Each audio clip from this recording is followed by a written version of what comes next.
रहे city post live. मैं हूं रिया रजक। पटना की बांकीपुर विधानसभा सीट पर होने वाले उपचुनाव को लेकर के राजनीतिक माहौल काफी गर्म हो गया है। जी हां, नामांकन प्रक्रिया शुरू होने के बाद अब चुनाव मैदान में उतरने वाले जो उम्मीदवारों की जानकारी सामने आने लगी है। जी हां, प्रत्याशियों ने अपने हल्फनामे में अपनी संपत्ति, कर्ज और अन्य जानकारी दी है, जिसके बाद चुनावी चर्चा और तेज हो गई है। जी हां, अब तक 3 उम्मीदवार अपना नामांकन दाखिल कर चुके हैं। नामांकन दाखिल करने की आखिरी तारीख 13 जुलाई तय की गई है। जी हां, इसके बाद साफ हो जाएगा कि इस चुनाव में कितने उम्मीदवार आमने सामने होंगे और रेखा कुमारी और अभिषेक कुमार की संपत्ति में बहुत बड़ा अंतर बताया जा रहा है। जी आपको बता दें कि बांकीपुर उपचुनाव में राजद की उम्मीदवार रेखा कुमारी और भाजपा के उम्मीदवार अभिषेक कुमार की आर्थिक स्थिति को लेकर के भी चर्चा हो रही है।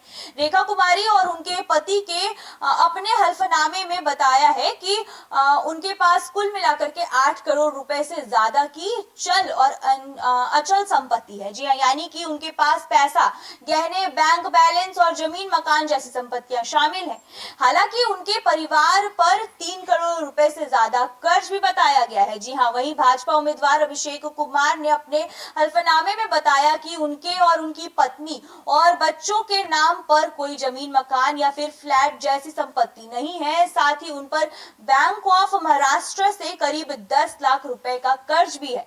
दोनों उम्मीदवारों की आर्थिक स्थिति में अंतर अब चुनावी चर्चा का मुद्दा बन गया है। जी हाँ, प्रशांत किशोर का चुनावी जो हमला है, हम आपको बताते वो क्या है कि जन स्वराज के नेता प्रशांत किशोर यानी कि पीके भी इस चुनाव में सक्रिय नजर आ रहे हैं और उन्होंने 11 जुलाई को नामांकन दाखिल करने की बात कही है। चुनाव प्रचार को लेकर के चर्चा थी कि तमिलनाडु के मुख्यमंत्री और अभिनेता थलापति विजय उनके प्रचार में आ सकते हैं। जी हाँ, लेकिन प्रशांत किशोर ने इन बातों को खारिज करते हुए कहा कि उन्हें किसी बड़े चेहरे की जरूरत नहीं है, वे खुद जनता के बीच जाकर के चुनाव लड़ेंगे। पीके ने बिहार सरकार के मंत्री अशोक चौधरी पर भी निशाना साधा। उन्होंने कहा कि मंत्री को अपने विभाग के काम और जनता की समस्याओं पर ध्यान देना चाहिए, ना कि केवल राजनीतिक बयान देना चाहिए। जी हाँ, सम्राट चौधरी पर भी उन्होंने निशाना साधा है। आपको बता कि प्रशांत किशोर ने मुख्यमंत्री सम्राट चौधरी पर हमला बोला है। उन्होंने कहा है कि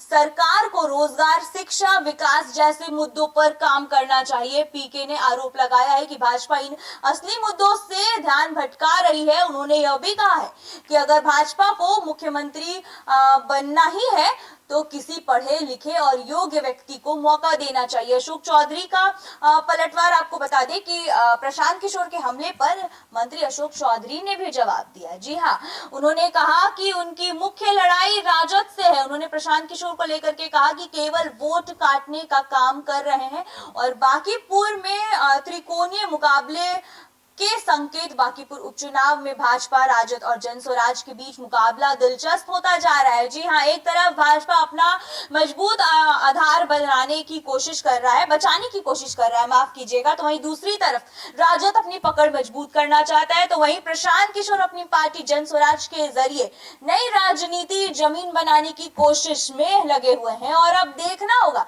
कि बांकीपुर की जनता किस उम्मीदवार पर भरोसा जताती है और चुनावी मैदान में किसका भारी रहता है। तो फिलहाल इस खबर में इतना ही। बने रहिए हमारे साथ, देखते रहिए सिटी पोस्ट लाइव। तब तक के लिए धन्यवाद।